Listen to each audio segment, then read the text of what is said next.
The manifest listed her as household staff. Not that the Kethavar delegation had asked. When you arrive in force, 6 warships, 240 soldiers, a diplomatic convoy that takes up 3 city blocks just to park, you don't ask about the help. You assume. You look at the humans assigned to the embassy district residences, the ones with their heads down and their movements contained, and their voices kept precisely below the register that demands attention, and you file them in the appropriate column without ever opening the folder. Myra Sundqvist had been filed in that column for 9 months. She cleaned the filtration arrays on sub-level 3. She replaced the mineral reagent cartridges in the Kethavar atmospheric processors. Their lungs processed a different nitrogen-oxygen ratio than human lungs, and the adjustment machinery needed weekly calibration. She pushed a cart through corridors that smelled of ammonia and something sweeter underneath, something that made the roof of her mouth feel like copper. She wore gray. She kept her eyes at chest height when the Kethavar moved past her, because eye contact was considered a challenge from the lesser species, and the embassy liaison had been very clear in the orientation materials about what happened when a lesser species issued a challenge. 9 months, 42 weeks, 294 days of being furniture. She'd counted. The hallways of the embassy district residential complex had a particular acoustic signature she'd cataloged by the end of her 2nd week. The Kethavar flooring, a composite material that the liaison called a construction preference, but which Myra recognized as something designed to muffle the specific frequency range of Kethavar foot strikes, absorbed sound in a way that made the corridors feel padded, muted, as though the building itself was holding its breath. Human footsteps rang slightly too loud in comparison. She'd learned to match her pace to the ambient rhythm of the ventilation systems, so her cart's wheels didn't squeak against the tone the floor preferred. It was an unconscious adjustment at first. By month 3, it was automatic. The Kethavar called their residency in the embassy district a diplomatic mission. The Council of Earth Governance called it a diplomatic mission.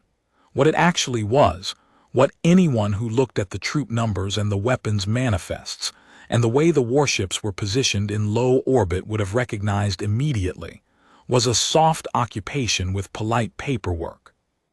The Kethavar had arrived after the fall of Meridian Station, when Earth's orbital defense grid had been reduced to 3 functioning platforms and a field of debris that glittered prettily in the sunrise.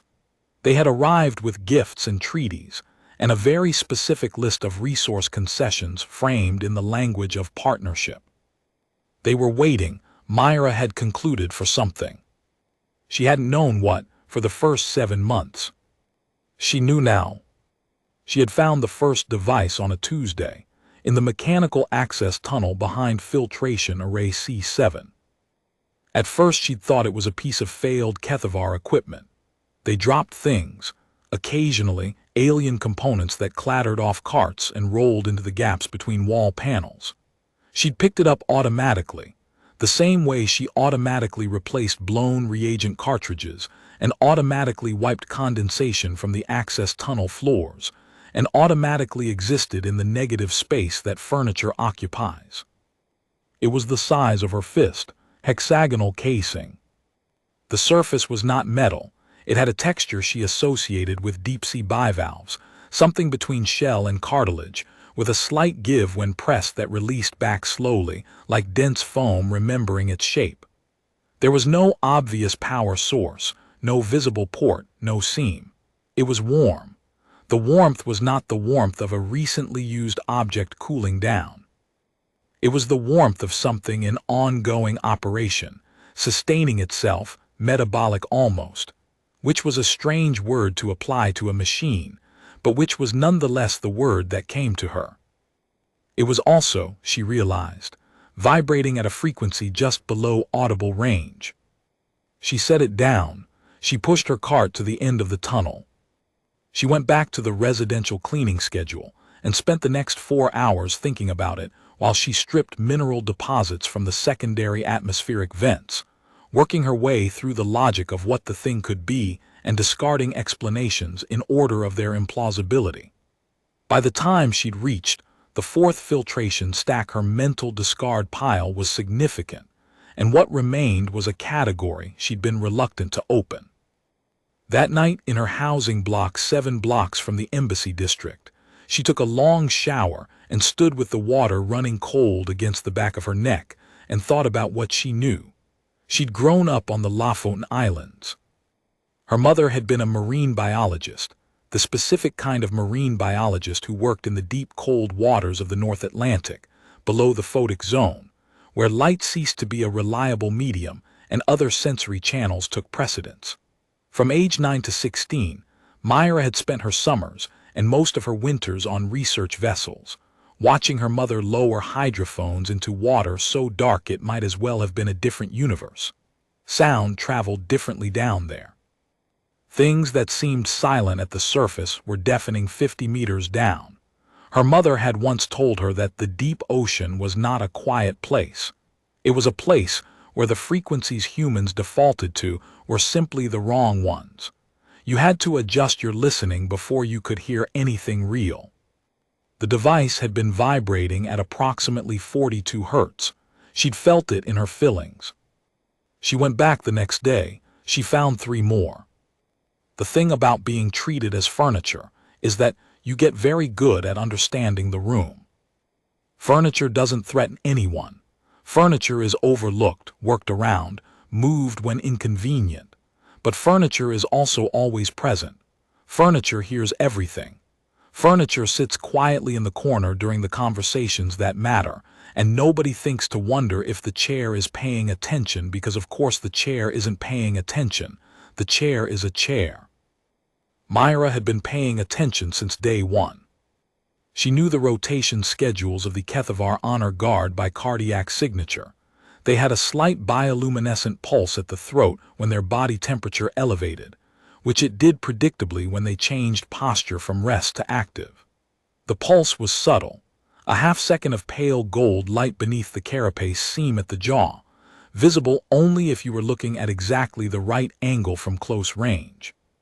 She was frequently at exactly the right angle from close range, because she was cleaning the corridor surfaces they stood beside, and nobody looked at the cleaning staff. She knew which of the diplomatic personnel talked in the corridors. A sub-administrator named Velnath who discussed logistics with a frequency and openness that suggested he'd either been told the humans in his vicinity couldn't understand Kethavar or he'd never thought to ask. She'd been told she couldn't understand Kethavar. The orientation materials had included a note about the complexity of the language and the inadvisability of attempting to learn it without a formal immersion program, which took 3 years and was not offered to residential maintenance staff. What the orientation materials hadn't mentioned was that Myra had been working with her mother's xenolinguistics colleagues since she was 12, because 2 of them had been on the research vessel regularly and had found a willing student. She didn't speak Kethavar well. She spoke it well enough to follow a conversation conducted at normal speed between 2 parties who weren't aware they were being followed. She knew that Sub-Commander Veltharak, who oversaw the embassy security detail, performed his daily strategic briefings in the 3rd-floor conference room at 800 and 1600, and that during those briefings, the environmental systems in the surrounding corridor increased airflow by 7% to compensate for the heat output of the assembled bodies, which meant the air pressure in the access tunnel behind the conference room changed in a way she could feel in her eardrums. She'd started keeping notes on her phone in a notes app labeled Grocery List, 47 entries long, things she'd noticed, things she couldn't yet explain. Things that formed, over 9 months, a picture she'd resisted interpreting too quickly because her mother had spent 30 years making her patient with data. The devices were entry 11 through 14. Entry 41 was the sound. She heard it on the 182nd day, a signal buried so far beneath normal human hearing range that she wouldn't have noticed it at all except for the tinnitus. She'd had a mild case since childhood, a relic of too many hours on her mother's research vessel with improperly calibrated transducer equipment. The research vessel's primary hydrophone array had a resonance bleed at certain depths, a harmonic artifact that occurred when the cable tension changed under thermocline pressure. She'd been the one to catalog it at 14, because she'd been the one to notice that something in the data looked slightly wrong at specific depth intervals. The tinnitus was the residue of prolonged exposure to that particular frequency range. She'd stopped thinking of it as damage a long time ago.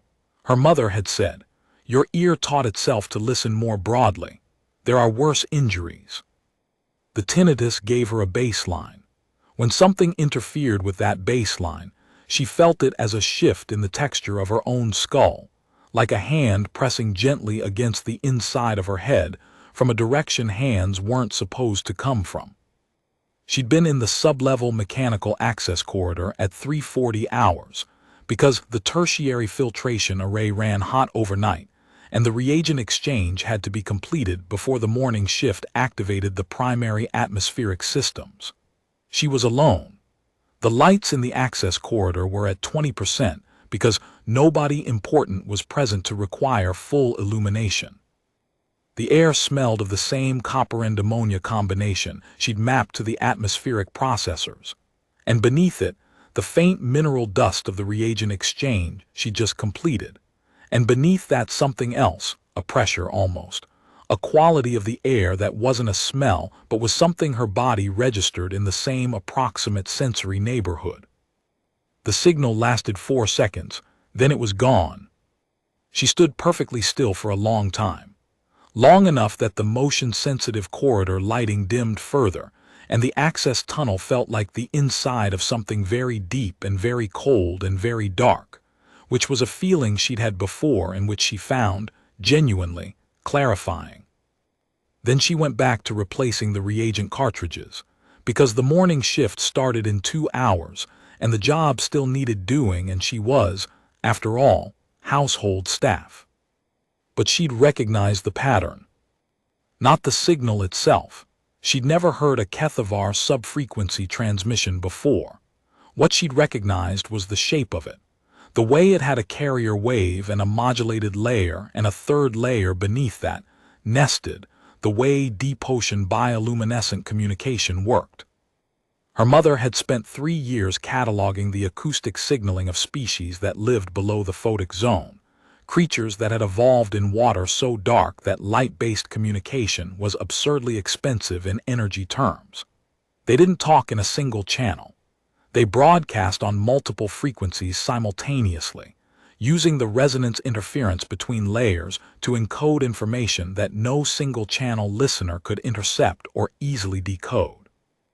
The message was in the space between the frequencies, not in any one of them. You had to be receiving all 3 channels simultaneously to read it. The Kethavar signal had done exactly that. She was in her housing block by 600. By 900 she had reconstructed the carrier frequency from memory and derived the modulation layer using a commercial audio editing application on her laptop, working against the tinnitus as a calibration reference. The third layer took until 1400. When she cracked it, the nested signal resolved into a sequence of discrete pulses, 78 of them, evenly spaced, with a 2-second interval that she recognized as a timing signature rather than a content unit. She counted the embassy staff on duty in the residential complex. 78. She told no one for 3 weeks. This was not cowardice, this was architecture. She had grown up watching her mother build research structures before she'd built conclusions, collecting data first, resisting the pull of the explanation that offered itself too readily, checking the work from a different angle before trusting it. The research vessel had a standing rule her mother enforced without exception. You could not write up a finding until you tried to disprove it 3 times and failed. Not because you were expected to fail. Because you needed to know what you'd tested before you knew what you'd proved. You could be completely correct and still destroy your own work by moving too fast. A conclusion reached with insufficient data wasn't a conclusion. It was a guess with good branding. And the stakes of the guess she was currently building were not the kind that permitted error. She needed two more things. She needed to understand what the signal was for, and she needed to understand the devices. For the second one, she borrowed time. She had an authorized pass to the lower mechanical levels. Nobody queried her presence in the access tunnels between 300 and 500, which was the maintenance window for the filtration systems. She spent 6 of those windows studying the device she'd quietly extracted from C7 without touching its outer surface, studying it with instruments she'd assembled from components that were not on the embassy supply manifest, because the things on the embassy supply manifest were logged and tracked, and she was furniture, not an asset, and assets got scrutinized. Her instruments were humble: a modified consumer-grade stethoscope to detect surface vibration, with the chest piece replaced by a piezoelectric contact sensor she'd salvaged from a broken pair of bone conduction headphones. A smartphone with a spectrum analyzer app she downloaded the first week of her assignment because the atmospheric processors had an interesting harmonic signature she'd wanted to map. A digital thermometer calibrated to within a quarter of a degree, and the hydrophone kit she'd kept from her mother's last research vessel, the portable one, older than Myra's current apartment, with connectors that no longer fit any commercial interface but which she'd soldered to a recorder the size of her thumb, an adaptation she'd made years ago when the original interface hardware had been discontinued and the kit's sensor array had been too good to retire.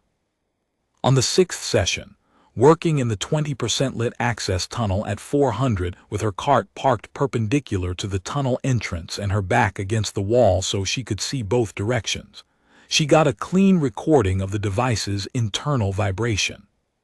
It matched the sub-frequency carrier wave she'd already reconstructed. The devices were receivers. They were listening for the signal, and when the signal came, 78 pulses, 1 per embassy staff member, they would respond. With what she still didn't know, but the warmth of them, the ongoing metabolic warmth, something was being sustained, something was being held ready. She was working on that. She found out in the worst possible way. The 41st entry on her grocery list had been the sound.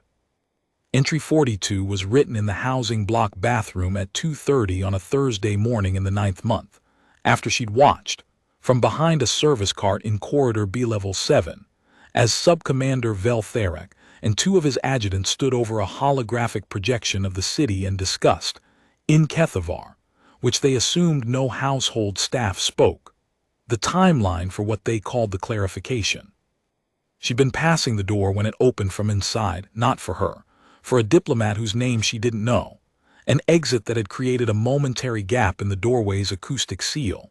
And she'd stopped, because her cart's wheel had caught on the door threshold in the way it did sometimes, and stopping was what you did when the cart snagged, and she'd stood there with her hand on the cart and her eyes on the floor while the door swung nearly closed again but not quite, a 2-centimeter gap. And the voices from inside were clear. She'd stood there for 9 minutes. The Kethavar word for it was clinical, the clarification, as if what they were discussing was the resolution of a misunderstanding. What they were discussing was the replacement of the Council of Earth Governance with a Kethavar administrative body, to begin within 96 hours. The embassy district residences would be the staging ground. The warships in low orbit would provide cover. The devices in the mechanical access tunnels, 80 of them, she now understood with cold, settling certainty, because the count matched the grid coordinates Veltharek described, were shaped charges designed to sever the primary power grid to the embassy district before the human security forces could coordinate a response. Without power, the communication infrastructure inside the district went dead. Without communications, the human security detail couldn't coordinate. Without coordination, 240 Kethavar soldiers and the firepower of 6 warships could do what they'd come to do without meaningful resistance. The council members in the district, those who managed the treaty processes and the resource concession oversight, would be held in place. The governance transition would be presented as a completed administrative action. The language of partnership, always the language of partnership. Clean, fast, the clarification. She stood there until Veltharak moved away from the projection, and the voices dropped below intelligible range. Then she unknotted the cart from the threshold, walked to the end of the corridor, rode the maintenance elevator to sub-level 1, and sat on the floor behind the reagent storage unit for approximately 40 seconds. Then she got up, washed her face at the utility sink, and thought about the problem. She didn't have weapons. She had a hydrophone kit and a stethoscope and a spectrum analyzer app and 9 months of being invisible. She thought about her mother, lowering equipment into the dark. The cable unreeling from the drum, meter by meter, the depth gauge ticking forward, the surface light fading in the water column above until there was no light at all, and there was only the signal, only what the instruments could hear. The deep ocean was not a quiet place. It was a place where you were listening on the wrong frequencies. By 400 she had a plan. It was not a good plan in the sense of being safe or comfortable or likely to succeed without terrible difficulty. It was a good plan in the sense that it was the only thing available, and it used what she actually had, which her mother had also taught her was the most important criterion. The devices were receivers tuned to a specific sub-frequency signal. When the signal arrived, they would activate. The signal would come from somewhere inside the embassy. She'd triangulated the transmission source to the third-floor conference room based on Veltharak's geography description, which meant it would originate from the same briefing room where he conducted his strategic sessions at 800 and 1600. To prevent the signal, she needed to either destroy the transmitter or prevent it from reaching the receivers. She couldn't reach the third-floor conference room. Her access level was sub-level 3 through level 1.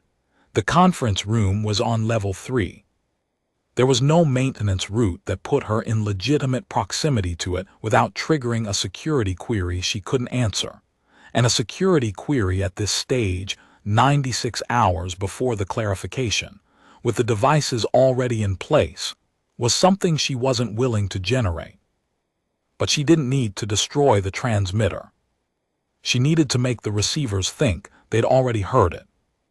She worked for 6 hours straight, in the access tunnel behind filtration array C7, using the hydrophone kit and the spectrum analyzer and a Bluetooth speaker she'd bought at a transit station convenience store, 2 months earlier for reasons she hadn't fully articulated to herself at the time, but which now seemed, in retrospect, almost prescient. She'd bought it to listen to music during overnight maintenance windows, which the Kethavar staff preferred be carried out in silence, but which had no prohibition in the maintenance contract.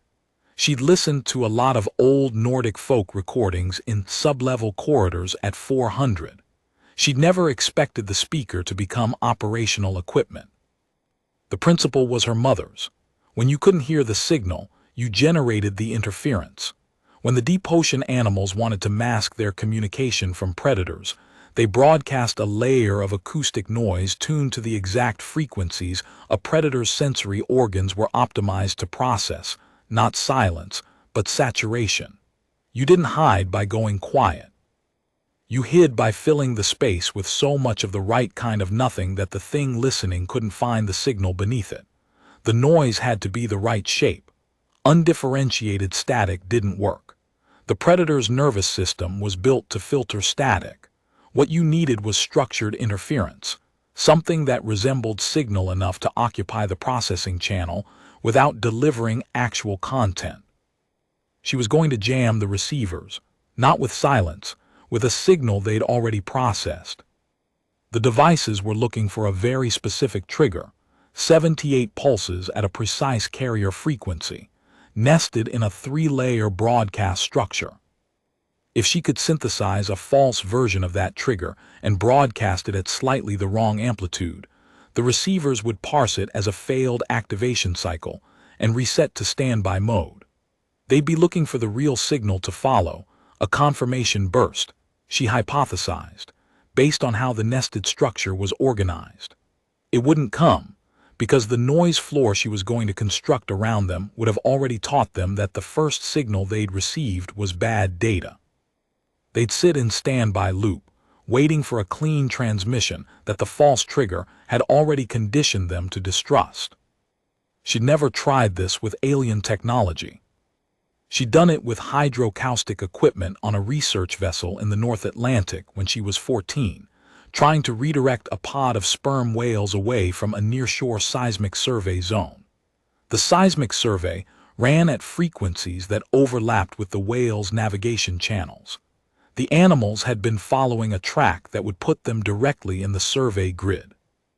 Nobody had thought to account for the overlap, because the survey operators and the whale biologists were different teams with different frequency bands, and a shared assumption that their work wouldn't intersect. 14-year-old Myra had seen the overlap on her mother's acoustic display, and rigged the vessel's portable transducer to broadcast a masking signal at precisely that frequency, not loud enough to startle the whales, not shaped like a threat, but structured as acoustic noise that made the survey's signal look like bad data. The whales had followed their noise-filtering instincts and turned 17 degrees north and moved away from the survey route without a single animal being harassed. Her mother had been furious about the unsanctioned equipment use for approximately 20 minutes. Then she'd written it up as the primary finding of that survey season and submitted it to 3 journals. The false signal worked on the first test device at 9:17. She felt it more than heard it. A sharp, resonant click transmitted through the tunnel wall, the specific quality of attention releasing, and then the device's ambient vibration dropped from 42 Hz to something much lower, almost imperceptible, the frequency of something that had finished its assigned task and was waiting for the next instruction that wasn't going to come. Standby mode. Her hands were shaking badly enough that she had to set down the Bluetooth speaker and press her palms flat against the tunnel floor, cold metal, damp at the joints where condensation pooled in the overnight temperature differential, and breathe for a moment. The floor was cold. She focused on the cold. It was real and it was present, and it had a very specific temperature that she could measure if she had her thermometer, which she did, and it was 12.4 degrees Celsius, which was exactly what the sublevel mechanical corridor temperature had been every morning at this hour for 9 months, and that consistency was a fact, and facts were things she could organize around. Then she picked up the speaker and moved to device 2. By 1340, she had neutralized 61 of the 80 devices.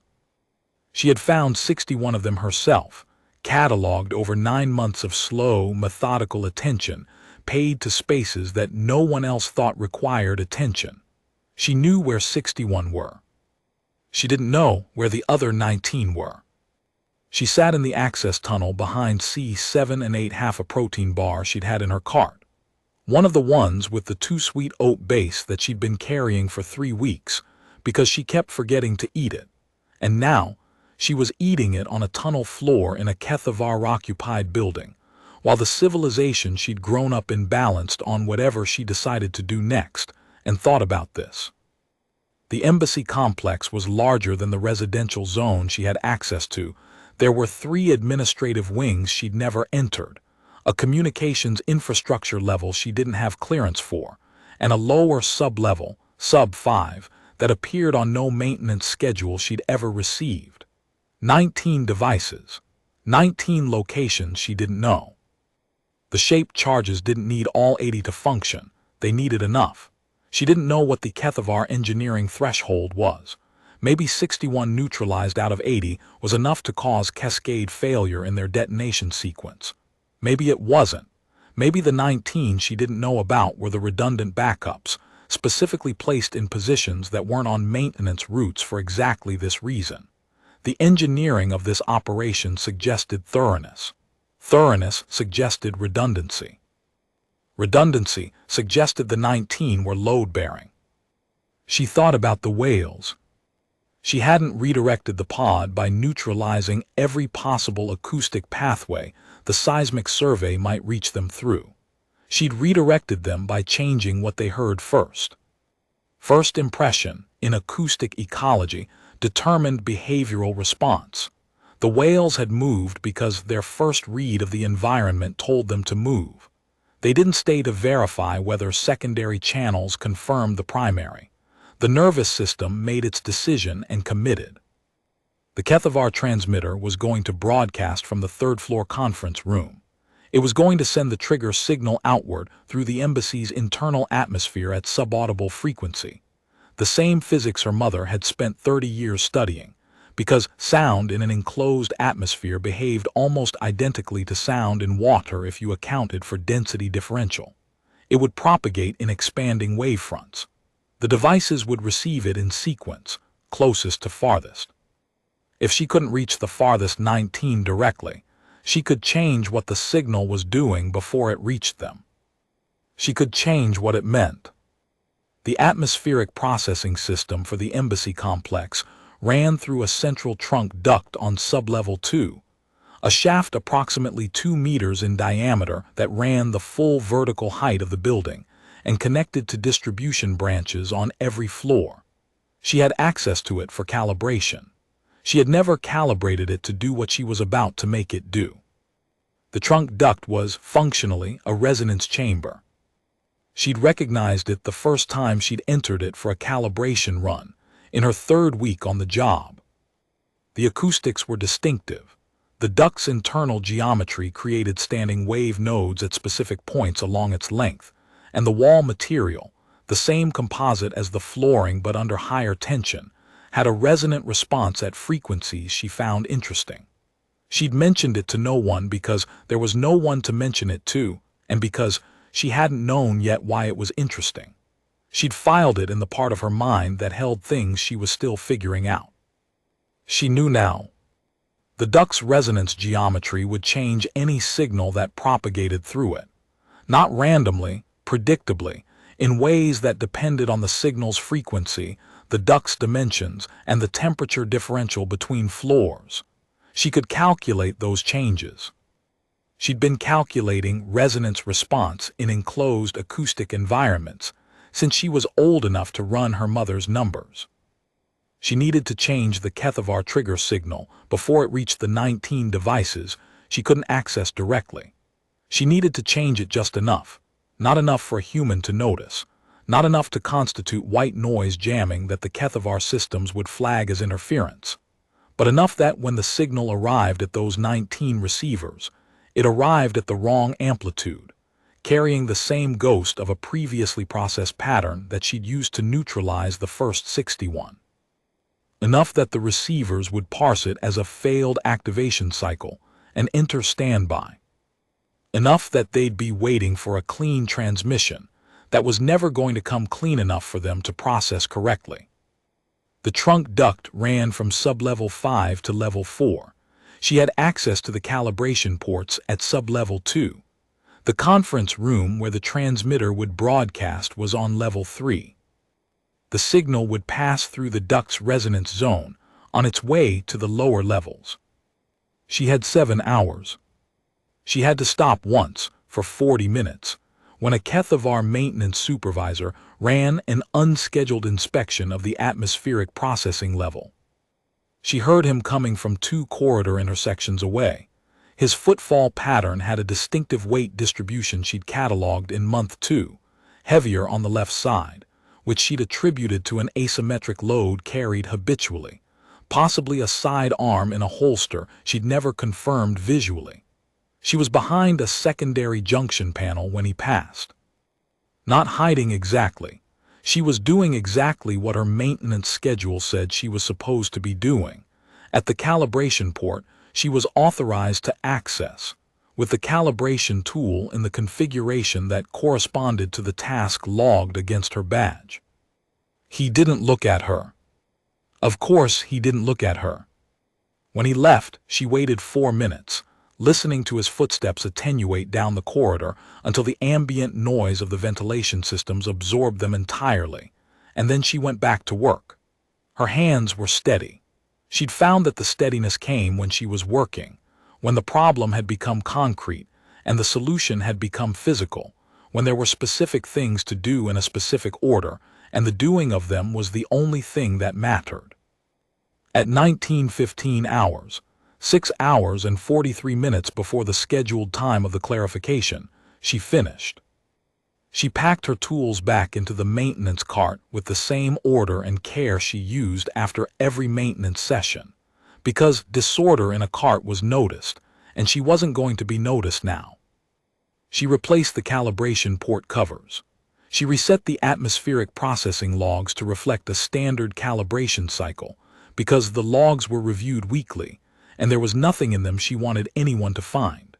She checked the cart twice, verified that her badge would show an authorized calibration run at authorized times, and then she pushed the cart back to the equipment storage bay on sub-level 1. She signed out of her maintenance window. She walked to the transit station 6 blocks from the embassy district. She rode 3 stops and got off at a coffee shop she'd been to twice before, a small place, not crowded at this hour, with corner seating that put her back against a wall and a sight lane to the door, and ordered a black coffee and sat down. She had one contact in the council security services. His name was Eric Sahlberg, and she'd known him for 7 years. Since a research licensing dispute her mother had been caught in that required more bureaucratic navigation than her mother had patience for, and Eric had been the junior attaché who'd actually resolved it. They'd stayed in contact the loose, occasionally useful way of people who recognize mutual competence and expect to need each other eventually. She called him now. He answered on the second ring. She told him everything in 6 minutes. She spoke quietly and precisely, and without emotion, because emotion was something she could do later in the privacy of her apartment after this was either resolved or it wasn't. She told him about the devices. She told him about the signal. She told him about the clarification. She told him what she'd done. There was a silence when she stopped talking. "How confident are you?" he said. "I was wrong about one thing in 9 months," she said. "The timing on the morning atmospheric recalibration. I thought it ran on a 90-minute cycle.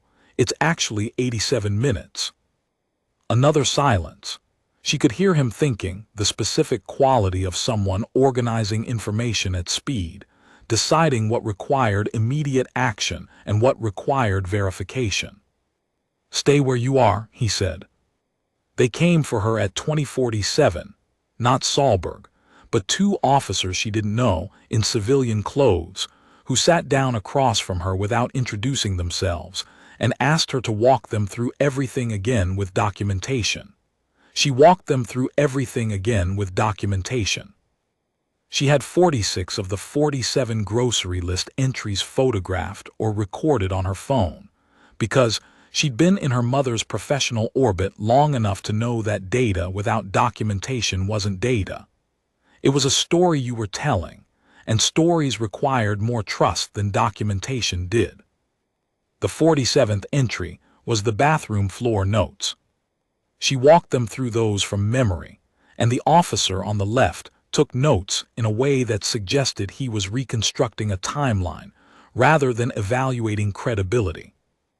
At 2200, they took her to a facility she'd never been to, in a part of the city she'd never had reason to visit, and she sat in a room and drank more coffee and answered questions from 3 more people who had the specific quality of attention that told her they believed her but needed to be certain before they acted on what they believed. She understood this. She would have wanted the same. At 2340, a woman she didn't know came in. Older, not old, but past the age where she still found decisions difficult, the way you could tell by how someone sat down and settled into a chair, as if the chair was simply the current location and not a particularly significant one. She sat down across the table and said, "The devices we've been able to access corroborate your technical description. We're moving on the embassy in 40 minutes. Myra nodded. "Your interference architecture in the trunk duct," the woman said. "Are you certain it propagates to sub-5? "The physics say it does," Myra said. "I checked my calculations 4 times. with equipment from a transit station convenience store and a marine biology kit. Yes. The woman looked at her for a long moment. It was the first time in 9 months that Myra had been looked at, really looked at, in the way that acknowledged she was present and specific, and the thing happening in this room was a direct function of what she had done. My mother used the same kit, Myra said, to redirect a pod of sperm whales. It worked. The woman's expression didn't change, but something in it settled, some last small resistance resolving. She stood. 40 minutes, she said, and left. What happened in the following 4 hours Myra experienced largely through second-hand accounts, official briefings, and the specific quality of silence that fell over the building they had her in when things were either going very wrong or very right. She'd asked to be kept informed in real time. They'd told her they'd do what they could. She'd understood this to mean probably not. She sat with the coffee and waited. The interference architecture in the trunk duct worked. All 80 devices received the Kethavar trigger signal at 200, precisely on schedule. All 80 parsed the signal against their existing resonance memory and found a match. The ghost frequency she'd embedded in the first 61 propagated through the duct's resonance geometry into the 19 locations she hadn't reached directly, arriving at each receiver carrying exactly the amplitude signature she'd calculated. All 80 interpreted what they received as a failed activation cycle. All 80 reset to standby, waiting for a clean transmission that the conditioned noise floor made it impossible to receive. The shaped charges didn't detonate. The power grid stayed up. The communication infrastructure stayed up. When the Kethavar Honor Guard moved into position in the Embassy District at 2:04, they moved into a cordon that was already in place, coordinated, and prepared. Subcommander Veltharak was taken into custody at 2:11, while standing in the third-floor conference room, waiting for a detonation confirmation that was not coming and would not come. The warships in low orbit stood down at 2:47. She slept for 11 hours. When she woke up, the same stillness of decisions woman was sitting in a chair by the door. "The council wants to speak with you," she said. Myra sat up. About what? Among other things, how a household maintenance worker obtained a technical understanding of Kethavar sub-frequency signaling sufficient to construct a countermeasure in 6 hours with consumer equipment. "I grew up on a research vessel," Myra said. "My mother studied acoustic signaling in environments where visibility was 0 and sound was the primary communication channel." She picked up the coffee someone had left on the table. "She always said the deep ocean taught you everything you needed to know about how information moves. You just had to be listening on the right frequencies." The woman was quiet for a moment. "Your file describes you as household staff," she said. "It does. That description is going to require some updating." Myra drank the coffee. It was good. Someone had taken care with it.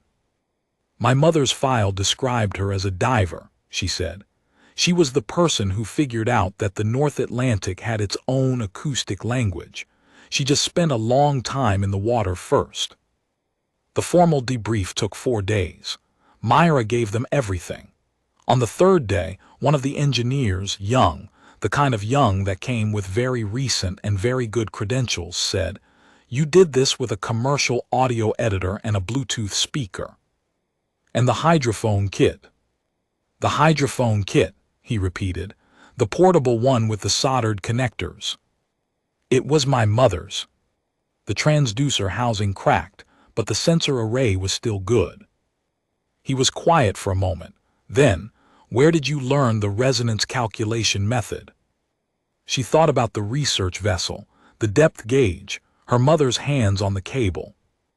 "My mother used to say that when you're working in the deep ocean you can't see anything.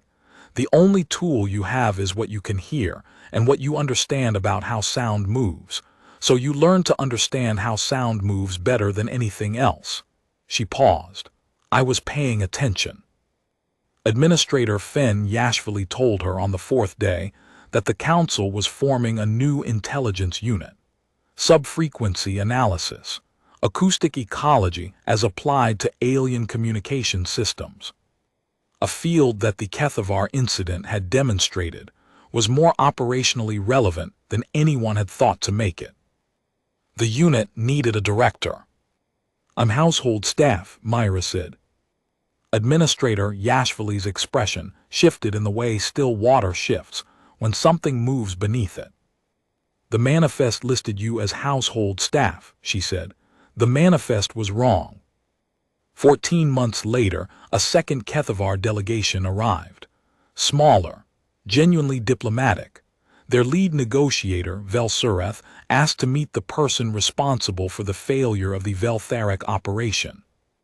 She sat across from him in a room with good lighting and coffee she'd specified should be the careful kind. He regarded her with full attention, the kind that acknowledged she was present and specific.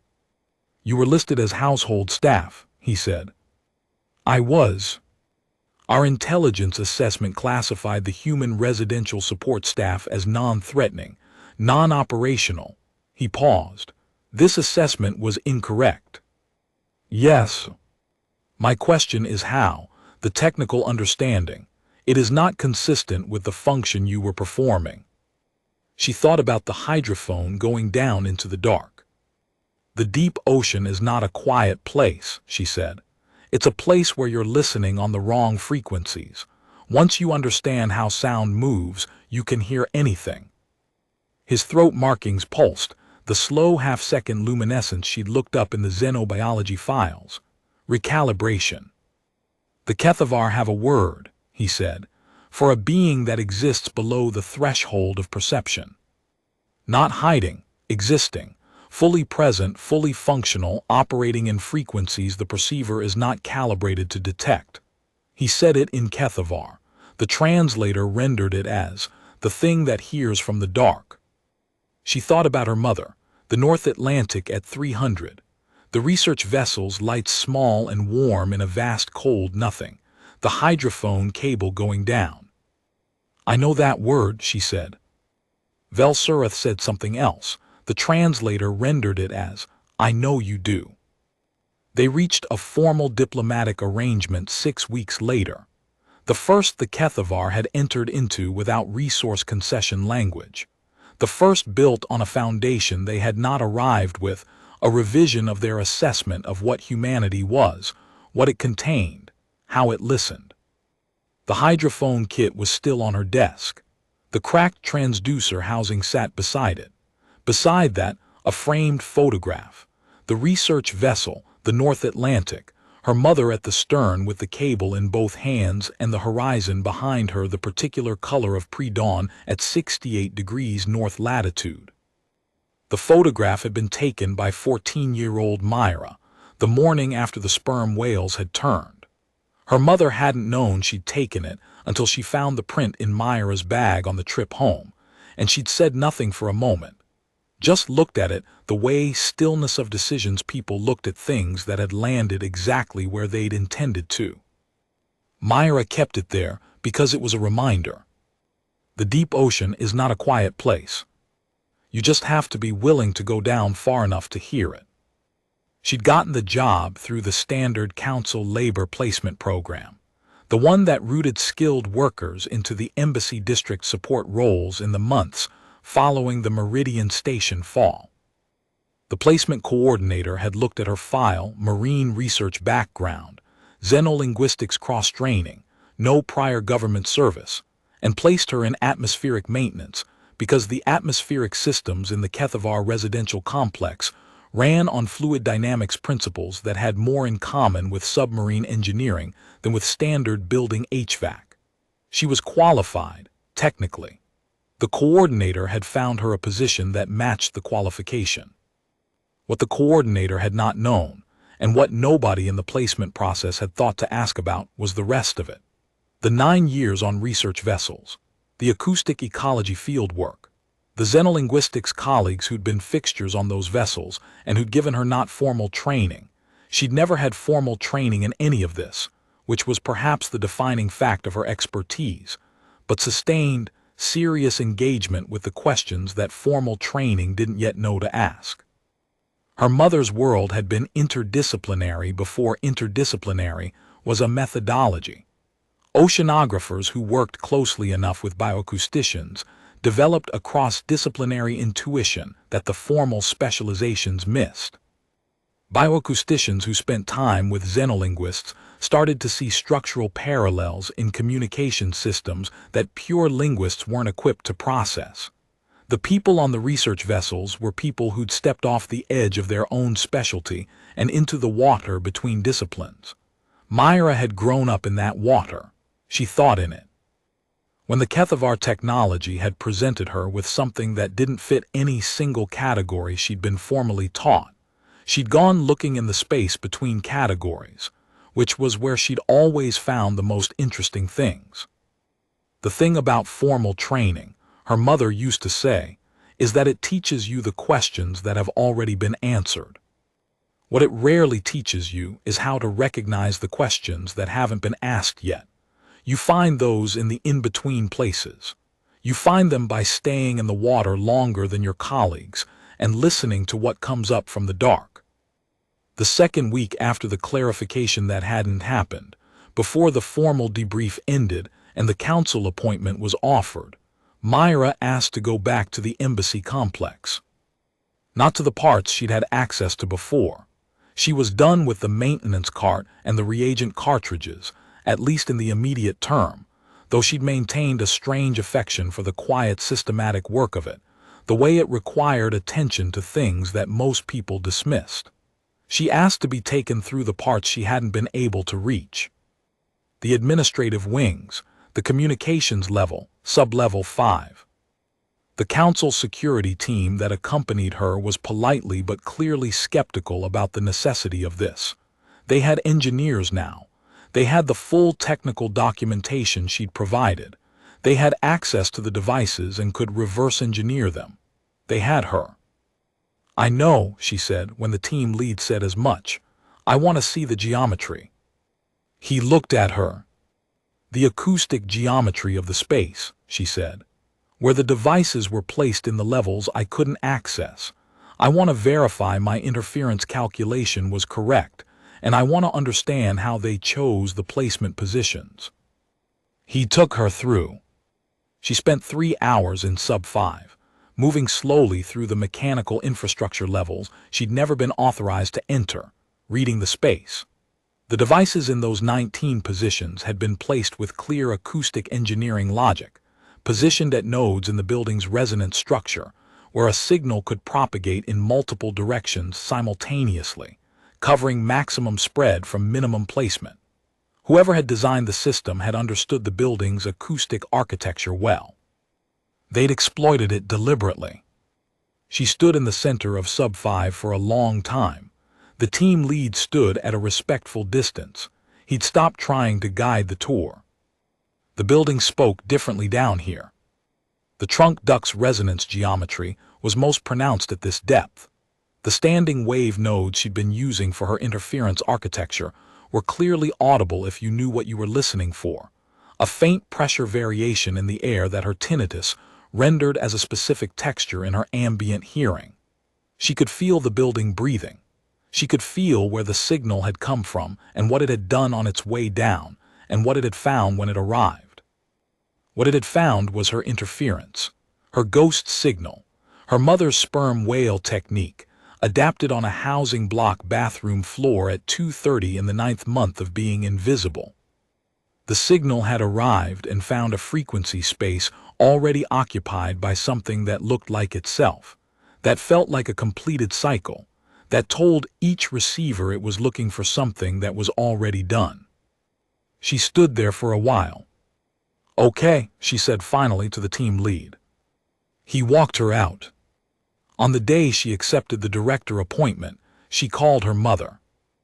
Her mother was in Bergen, working on what she described as a retirement project, which was not retirement in any conventional sense, but was rather the compilation of 30 years of research data into a navigable archive that other scientists could access without having to spend 30 years getting where she'd gotten. She answered on the fourth ring, which meant she'd been in the middle of something. Myra told her what had happened. Not all of it, she wasn't cleared to give all of it to a civilian research scientist in Bergen, even one who was her mother, but enough. The acoustic elements, the interference method, the outcome. There was a silence when she finished. The trunk duct resonance, her mother said. You modeled it manually. Yes. Using the transit layer calculation. Yes. Without the computational correction for wall absorption coefficient. Myra paused. I compensated empirically. I ran the calibration twice and adjusted. A sound that might have been her mother deciding something. That's not in any textbook, her mother said. No, Myra said. I know I made it up. Another pause.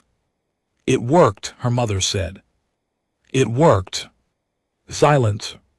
The kit, her mother asked. On my desk, Myra said. The cracked housing and everything. Her mother made a sound, not quite a laugh, not quite something else. The specific vocalization of a person encountering something that requires a moment to be fully processed before the appropriate response arrives. I used that kit for 31 years, her mother said. I cracked the housing in the Faroe Islands in 2019, caught it on a winch bracket. I was so angry. I know, Myra said. I was there. You were. You threw the bracket into the water. I did not throw the bracket into the water. You threw it close enough that we both believed for a moment that you had. A silence that contained, Myra thought, something that would not have survived being said out loud, but was fully present in the not saying of it. The particular frequency of a relationship that had been conducted mostly in close quarters on a very cold vessel in very cold water, between two people who expressed things in practical terms, because practical terms were what the water had taught them to trust. Take care of the kit, her mother said finally. Always, Myra said. The intelligence unit she built over the following 2 years was staffed primarily with people who shared a characteristic she'd identified early as operationally essential: expertise at the edges of formal disciplines. Bioacousticians who'd crossed into engineering, signal processing specialists who'd come through music theory, structural physicists who'd spent time in field geology. People who knew what it felt like to work in the space between categories, who developed intuitions that their respective formal training hadn't provided and couldn't fully explain.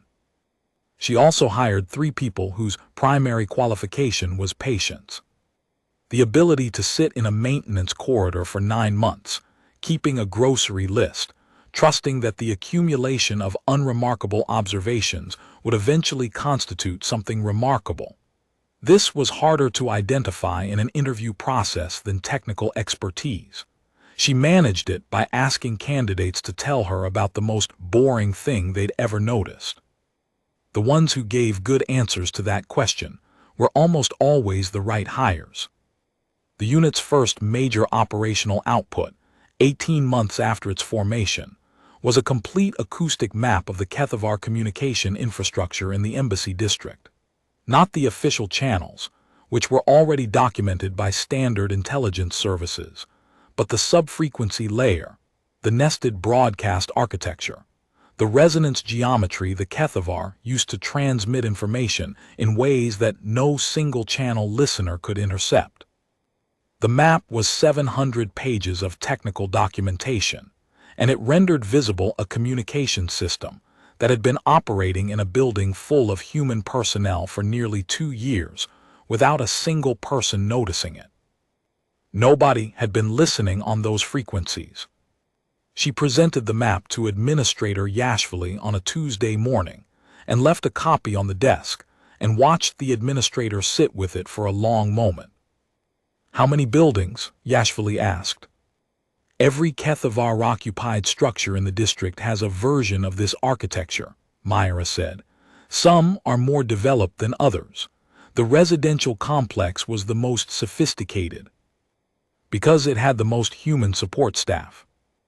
Because it had the most resonance infrastructure, Myra said. The residential complex was built for human occupation originally. The building has acoustic properties that Kethavar engineering theory is optimized to exploit. She paused. They were using our architecture against us. They understood our spaces better than we did. Yashvili looked up. And now, she said. Now we understand them better than they expect us to, Myra said. Yashvili looked at her for a moment, the settling expression, the small resolution of a last remaining question. Your mother, she said, the marine biologist. Yes. She knows what you used her work for. She knows some of it, the parts I'm cleared to share. What does she say? Myra thought about the call, the cracked transducer housing, the sound her mother had made that wasn't a laugh and wasn't something else. She told me to take care of the kit, Myra said. Yashvili nodded slowly, as if this was the answer she'd expected. I imagine, she said, that she would. The hydrophone kit was still on the desk. It would stay there. Not as a trophy or a monument or a reminder of a specific day, though it was all of those things, but as something more functional than that. A reference point. An instrument that had taught her what instruments were for, if you were willing to put them into cold, dark water and trust that something real was down there making a sound you hadn't learned to hear yet. The deep ocean was not a quiet place. It was the loudest place she knew. It had never been otherwise. It had simply been waiting for someone to tune to the right frequency and go down far enough to listen. She'd gone down far enough. She was still listening. The Kethavar sent a third delegation in the 4th year. This one included a scientist. His name, as rendered by the translation system, was Velorath, and his specialty was what the Kethavar called sonar ecology, a field so structurally similar to what her mother did that Myra had to read the briefing document twice to make sure she wasn't misunderstanding the translation. He studied the acoustic communication networks of Kethavar deep-sea organisms, creatures that lived below the photonic threshold of their home world's ocean, in cold, dark water at pressure gradients that made human deep-sea environments look shallow. Creatures that had evolved multi-layer broadcast systems because the space they inhabited demanded complexity and redundancy, and the absolute exploitation of every available frequency channel. She met him in the same room she'd used for Velsurath. Good light, careful coffee, her back to the window. He came in and looked immediately at the desk she'd set up in the corner of the room, the hydrophone kit, the cracked housing, the photograph. His throat markings pulsed twice in quick succession, which she'd catalogued as surprise with an element of recognition. That instrument, he said, in Kethavar that her translator rendered before she'd had time to begin processing it herself. It is a water pressure acoustic sensor. Hydrophone, she said, yes. For deep water work. My mother's. She studied deep ocean acoustic ecology for 30 years. His markings pulsed again, the slow recalibration beat. Your mother was a sonar ecologist, he said. It wasn't quite a question. That's not what we call it, Myra said, but yes. More or less. He looked at the photograph for a long moment. The research vessel, the pre-dawn horizon, her mother with the cable in both hands. The technique you used to neutralize the activation devices, he said. The resonance interference method. I have read the technical documentation. I know, she said. We shared it with the delegation. The principle, he said, is identical to a countermeasure used by the deep ocean organisms I study. When a predator approaches broadcasting on a detection frequency, the prey generates structured interference at the same frequency, not to go silent, but to convince the predator's sensory system that the signal it is searching for has already been found and failed to return useful data. The predator moves on. He looked at her. We have studied this behavior for 200 years. We believed it was unique to a specific class of marine organism on our home world. She thought about the sperm whales, the seismic survey, 14-year-old Myra with her hands on a borrowed transducer. The deep ocean, she said, teaches you certain things regardless of which ocean it is. The physics are the same. The organisms find the same solutions. Yes, Velorith said, this is what I came to discuss. He set a data package on the table, HFY interface format, which the unit's technical team had learned to read in the second year. 30 years of sonar ecology research from the HFY home world's deep ocean, multi-layer broadcast systems, resonance interference countermeasures, acoustic camouflage methods her mother had never encountered, because the organisms that used them lived 40 light-years away. A contribution, he said, to the archive your unit is building. She looked at the data package for a long moment. Your government authorized this. My government, Velorith said, was persuaded that the species which developed this technique independently on a world with no knowledge of our own research is a species worth sharing research with. He paused. The argument was made by Velsurath. He was persuasive. She thought about the word, the thing that hears from the dark. What do you want in exchange? She asked. Access, Velorith said, to the data your mother collected. 30 years of North Atlantic acoustic ecology. The organisms she cataloged, their communication systems. He looked at the photograph again. Specifically, the multi-layer broadcast species. We believe there are structural correspondences with what we've found in our own ocean that may require both data sets to fully understand. She was quiet for a moment. My mother would want to be involved in that research directly, she said. We anticipated this, Velorith said. His markings pulsed, the quick double beat again, which she was reclassifying from surprise to something closer to amusement. We brought a research proposal. He put a second document on the table. She looked at it, then she looked at the hydrophone kit on the desk, the cracked transducer housing, the photograph. I'll need to call her, she said. We expected this as well, Velorith said. We have also brought a communications package rated for deep-sea deployment, for the field work. She looked up at him. You're proposing a joint research expedition. We are proposing, he said, to go into the water together and listen. She thought about cold water, the depth gauge ticking forward, the surface light fading and the signal coming up from below, clear and strange and absolutely real, speaking in frequencies she hadn't been born knowing how to hear but had spent her life learning. She thought about her mother, who had spent 30 years building an archive of what the dark sounded like, so that someone else could use it in a building 7 blocks from the embassy district on a night when everything depended on understanding exactly how sound moved. My mother, she said, is going to want to co-lead the field component. She can, Velorith said. This was our assumption. She'll also want the portable transducer unit in her kit replaced. The housing cracked in 2019, and she's been using a workaround ever since. Velorith looked at the cracked housing on the desk, the slow marking pulse. We manufacture an equivalent component, he said. I believe the connector interface can be adapted.